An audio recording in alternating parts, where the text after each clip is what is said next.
couple of questions. However, this topic wouldn't be complete without some answers to the following questions. First one, if a person who's fasting eats or drinks during the fast unintentionally, does this break his or her fast? When a person drinks or eats unintentionally because of forgetfulness, it does not break the fast. And this normally happens mainly in the first few days of the month of Ramadan. A person is used to his daily activity and suddenly Ramadan comes, so unintentionally he may go to the kitchen or he may pick up a bottle of water and pour it in the glass and have it. A person goes jogging and comes back and is used to having water. So it does happen.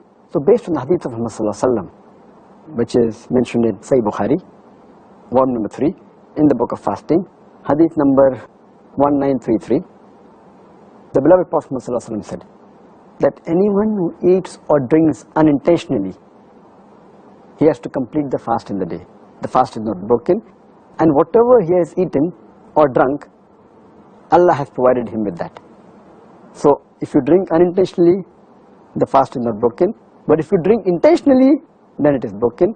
And while drinking, if you realize, or while eating you realize, immediately you should stop, because then if you continue, it will be counted as though you are having it with intention. The moment you realize, you should stop it, and if there is some food in the mouth and you realize you are fasting, you should spread out. But unintentionally whatever is done, it is forgiven.